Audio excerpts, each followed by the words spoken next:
to our August 6, 2019 Board of Commissioners briefing.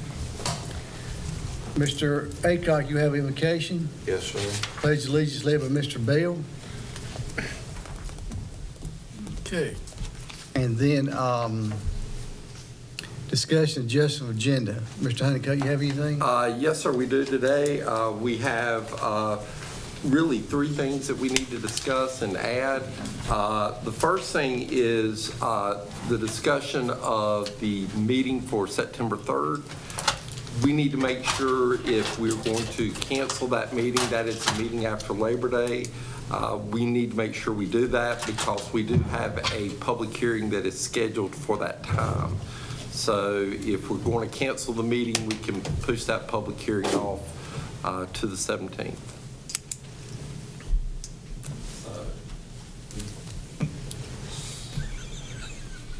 So we can, I don't know where you want to put the cancellation of the September 3rd meeting on the agenda.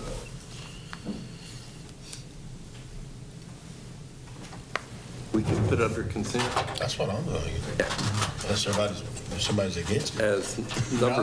I didn't read that in the emails. It looked to me like it was a unanimous decision. So September 3rd, meeting canceled. Will be number 6. We have a request also for a proclamation to be approved by the board, the National Honeybee Day Proclamation. And we've asked that that be read into the minutes. So where's it going to be at? We can put that under, I'll create new business. we'll create new business after consent.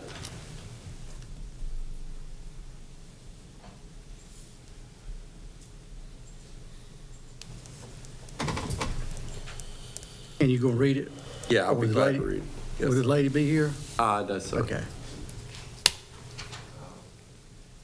And probably we could add this under consent as well, is a recommendation from our facilities committee to begin looking at a jail study, to look at our old jail and looking at options that we have moving forward.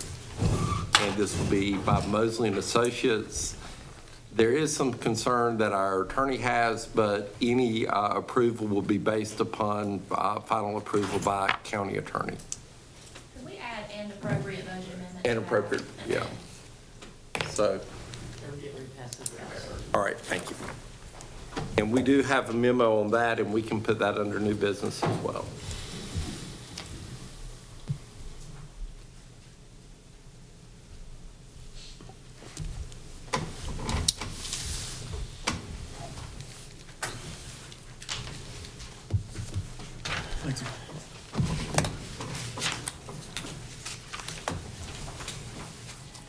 And if we're canceling the September 3rd meeting, under consent number 4, we would need to change that to public hearing on the 17th.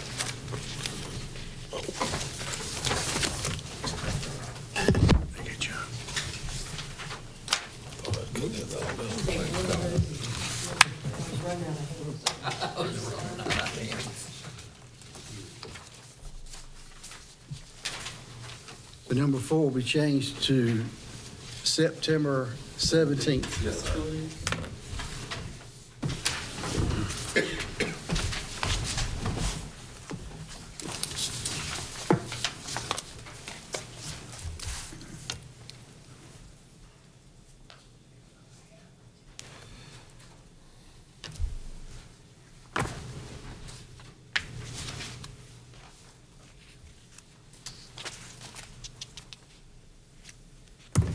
Those are the only changes that I.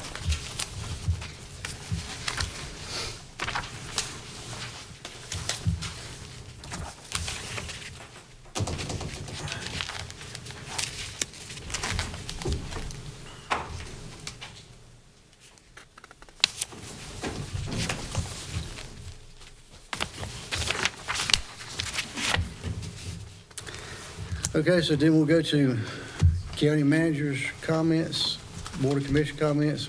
Will we have a closed session today? We do have some former committees. I'm sorry, I jumped all over it again.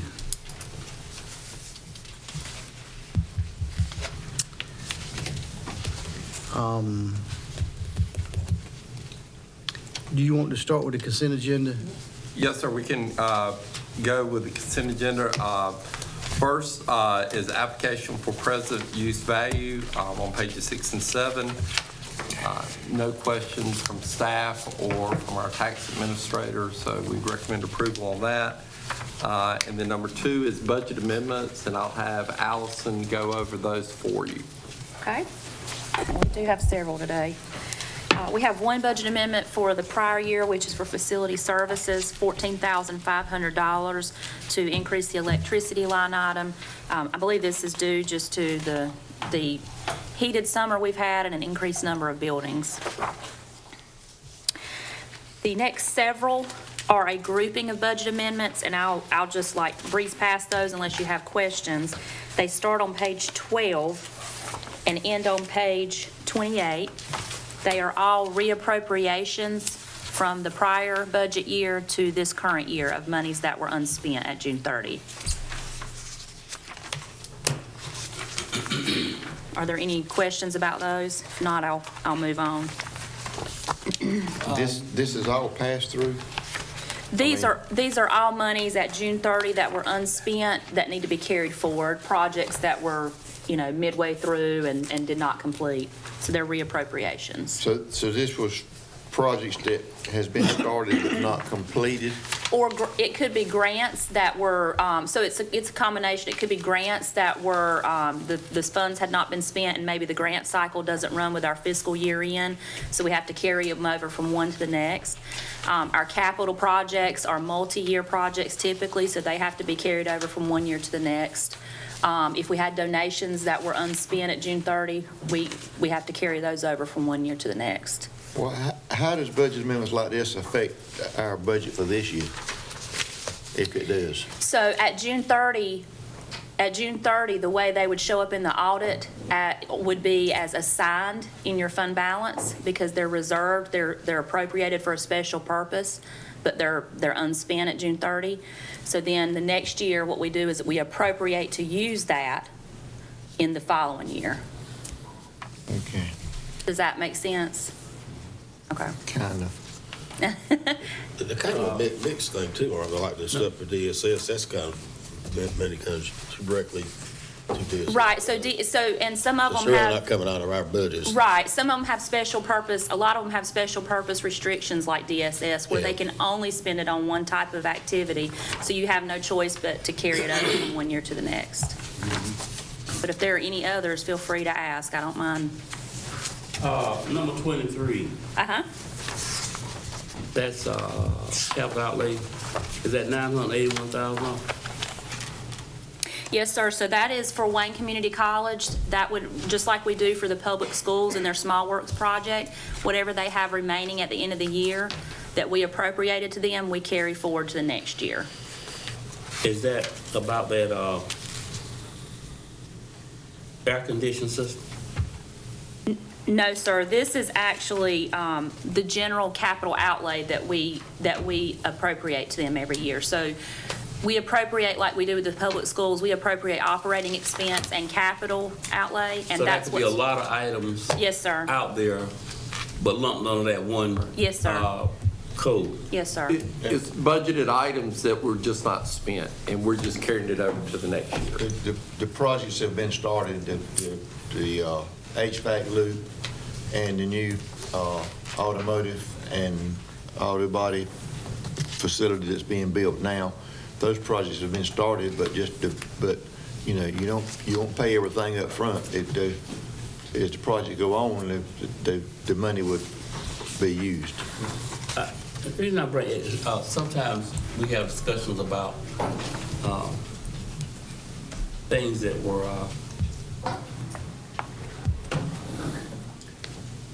budget amendments having to come in, or changes from one year to the next. And this amount of money being carried over, and I know that school systems and other folk have been sort of a hand spanked for not spending the money that was allotted for a particular item in the year that it was allotted.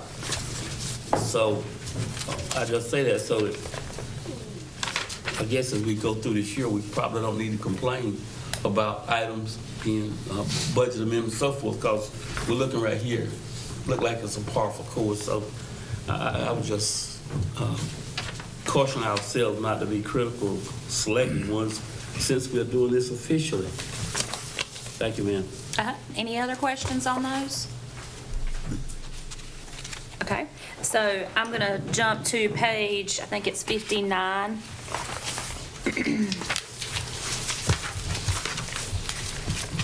You jump, don't you?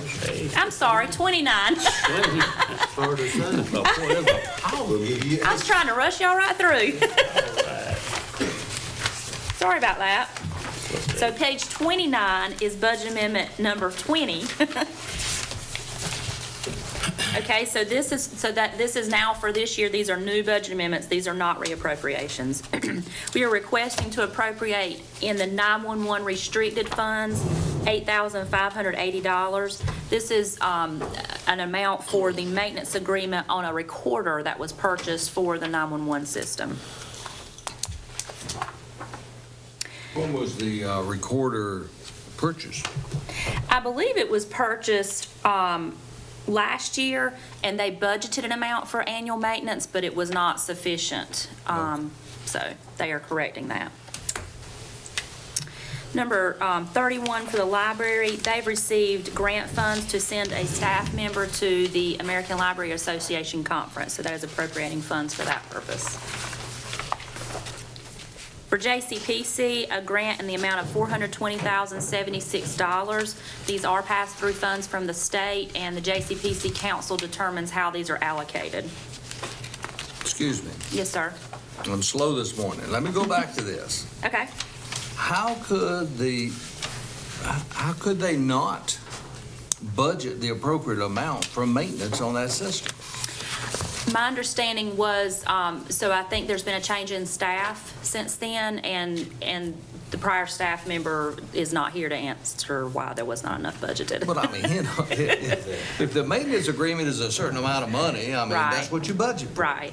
So I did question Chris about this, but when he looked at what he had to pay and what was budgeted by prior staff members, it just wasn't sufficient. So that was the Okay. explanation. So I was somebody given. just pulled a number out of the air. Okay, You're being kind. I'm being, okay, I'm sorry, let's go. So for number 36, the sheriff's office, they did receive some insurance proceeds in the amount of $1,260.72 to be used on repairs and maintenance of vehicles. For services on aging, we are appropriating $4,011. These are donations received so far this fiscal year for the senior center programs. For the sheriff's office, we are requesting to anticipate utilization of $50,000 of fund balance. This is due to a high-cost inmate medical claim that was in our custody at the time and had to be treated. They have since been sent to safekeeping, and I believe Andrew has asked for an audit of that bill just to ensure that there's nothing else that could be done to lessen it. For the sheriff's office, we're requesting to appropriate $452.98 in controlled substance tax monies. For 4-H, they are in receipt of a grant for East Point in the amount of $68,216.87, and this is a prevention grant that they receive every year. For the health department, this is something we've actually never had to do before. There were 2 programs within the health department that were state monies that had to be returned. The total is $134,239. This is part of the Medicaid in preparation for part of the Medicaid change, was my understanding from the Health Department. They will continue this for the next 2 years until the Medicaid changes take place. They only want health departments to carry about 3 months' worth of operating expenses in that particular program. So this is not the health department as a whole. This is just for these 2 programs. And it has to do with pregnancy care management services and CC4C, which is a child services program. So they had to return over and above the 3 months, but that is state monies that they had on hand. It is not county monies. Does that make sense? That was a different one. For social services, they're requesting to reallocate $15,000 from regular salaries to overtime. This is their second year of having to work inside this memorandum of understanding with the state, and they have certain standards that they have to meet, and so because they still have some vacancies and are working on training, they are accumulating some overtime over there to meet these standards. For the health department, they had a change in an employee changed from opt-out to the county-covered health insurance, so they are budgeting their fund balance, health department fund balance, in the amount of $994 to appropriate for that. For the Jetport, we're requesting to transfer $150,000 over to the Jetport fund, and this is for purchase of a hangar at the Jetport. I believe most of you, or all of you, are familiar with that. For the IT department, requesting to appropriate $9,997.52. There were damages done to the fiber optic at the Services on Aging building, and so they are having to repair that with the insurance monies. For EMS, they are requesting to reallocate $12,000 for rental of building. They are moving QRV back from Station 7 to Belfast Fire Department, and that lease is going to be $1,000 a month.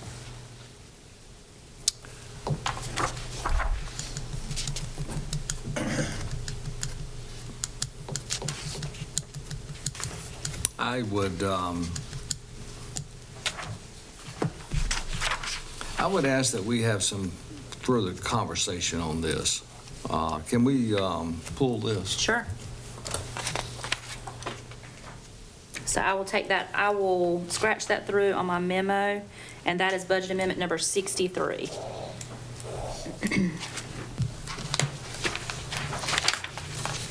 Number 65 for the library is a grant, Smart Start grant funds in the amount of $73,397 they are appropriating. And then your last budget amendment is a capital project fund budget amendment. This is going to be a debt finance project, and it is related to the towers, and this is related to the radio purchases and the generator for Goldsboro Tower.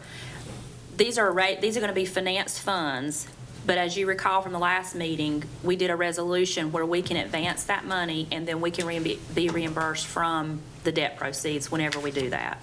So I am requesting to appropriate funds for those expenditures that we have now, and then when we get the money in from the debt, we will repay ourselves. Does that make sense? Does this include the fire departments? It does. Okay. And when do you think you'd be going out for the loan? Our thoughts were probably around, I think it'll probably be around January, by the time we get everything together. And so, any questions? I think that's all.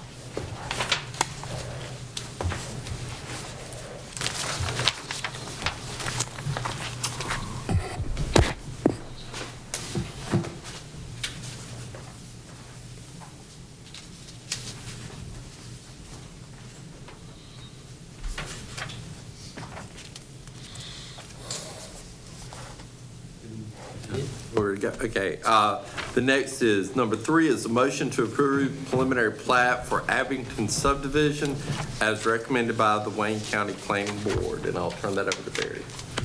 Good morning. Abington subdivision, as mentioned, is a preliminary plat. This is for actually 10 lots. It's on Dog Pate Road there at the intersection with Mount Carmel Church Road.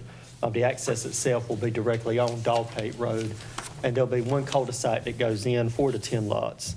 No improvements have been made, of course, since I mentioned this is a preliminary plat. This is just the beginning of the process for approval. Again, as mentioned, this has gone to the planning board, and they do recommend approval. And I'll be glad to answer any questions. Okay. Next, while Barry is still there, number 4, motion to establish a Board of Adjustment public hearing on September 17th at 9:30 a.m. for a special use permit for Torres Mobile Home Park. All right. I thought we Torres- pulled that one. Sir? Oh, we're just changing the date Okay, all right, from the 3rd to the 17th. okay. All right, Torres Mobile Home Park, this is out on Genoa Road with 13 lots. It's about a mile south of Pecan Road, for reference purposes.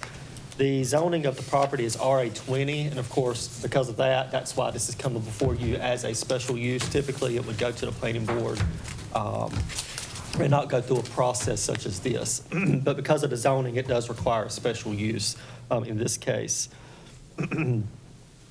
We are asking that the board set a public hearing for September 17th. Once that hearing is set, we will advertise the meeting, we'll place it in the paper, post the property, and send notices to adjacent property owners to give them an opportunity to speak at that public hearing. So with that, I'll be glad to answer any questions that you have. What is RA20? RA20 is a residential zoning district. The 20 basically means that 20,000 square foot lots. But basically it's residential, and with that, there are some uses that are special use that may need some extra review to make sure that they are compatible with some of those residential uses. So in this case, a mobile home park, because they are a little higher density than a typical subdivision, would require that little extra review where you have, public input and of course this board's review at a public hearing. That would have to do with the size of each lot? Right, typically in a mobile home park, you can do smaller lots within the mobile home park, and so because of that, that's what kicks it into a special use. Okay, Yeah. that's why rezoning would help this situation, it has to be a special use. That's right. Okay, thank you. Barry, the property that is proposed for it, what is that a business of some kind right there in the corner? I can't tell from the aerial.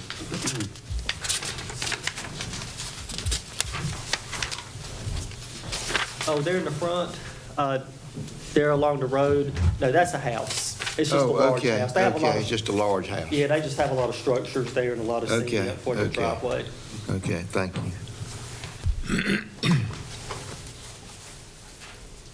Any additional questions?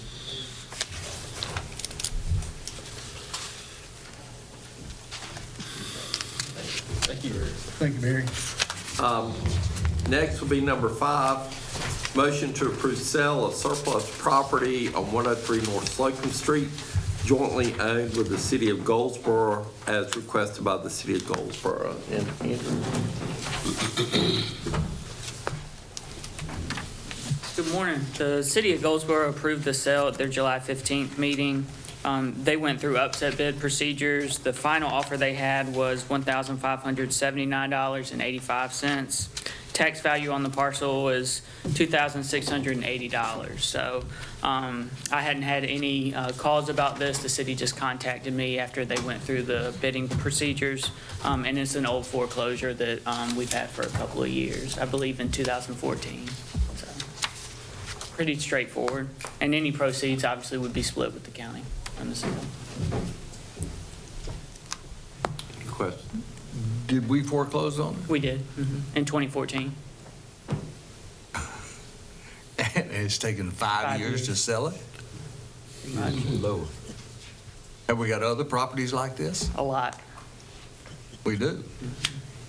We need to get them sold. We're trying. We're trying. When the problem is, a lot of people really don't want to pay anything for them. So, the city has that provision where they can sell for $1 to the adjoining property owner. A lot of times, that's about the best we can get, because a lot of them are non-conforming. So, Interesting. Okay. thank you. Thank you, Andrew. And then again, we have added number 6, motion to cancel the September 3rd, 2019 regular meeting of the Board of Commissioners. Cancel. Yes, sir. Not reschedule, just cancel. Yes, sir. And then the 2 things we would like to add under new business, motion to approve proclamation for National Honeybee Day. And we'll read that proclamation during the meeting. And then number 2, motion to approve jail facility study at the Chestnut William Street location as recommended by the Wayne County Facilities Committee and the appropriate budget amendment contingent upon approval by the county and staff attorneys. And we'll read that memo during that time. Mr. Chairman, Yes, sir. I don't necessarily want to pull that, but I do want to have further discussion on it, Okay. and then we decide whether we want to pull it or not. Thank you. What fund are you planning on pulling that study money from? Fund balance, What was the answer, Les? fund balance.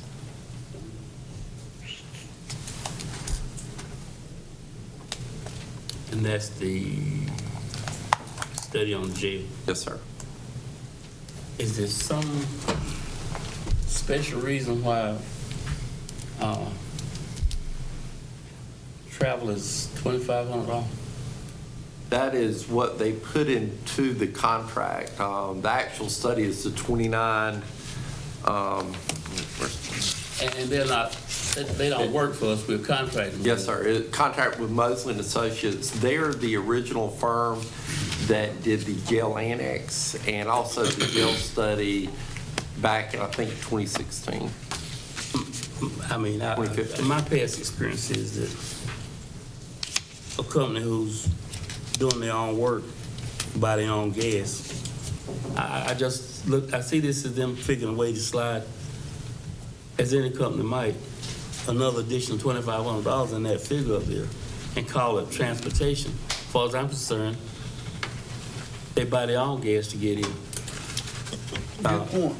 I'm just saying. Mr. Chairman, Yes, sir. that was one of my reasons for wanting to Oh, discuss this at a later point.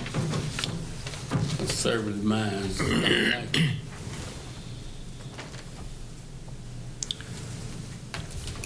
Mr. Chairman, Yes, sir. that said, that matter was not brought up at the facilities meeting when we in fact made the recommendation that we approve it. So we were not aware of an additional travel and entertainment amount that was in there. What we heard was the 29.5. But we'll talk about it more. All right.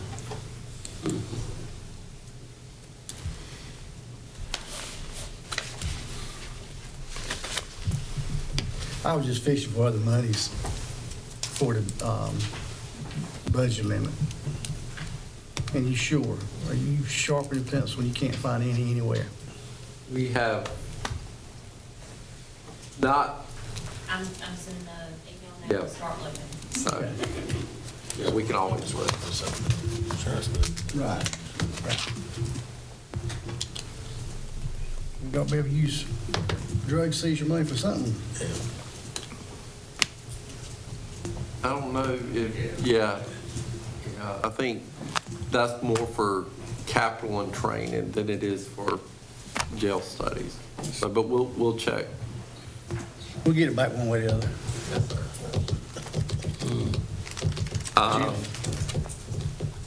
Then after new business, county manager's comments and board of commissioner comments, and then we do have a closed session. And then we do plan to go take a tour after we close out here of the new probation renovations at the old Farm Bureau building. Now, this other budget amendment we pulled, number 63, you talking about discussing it like now? Yes, Okay. in closed. Okay. All right. If it had to do with the lease, I'd like to discuss that in closed session. Okay.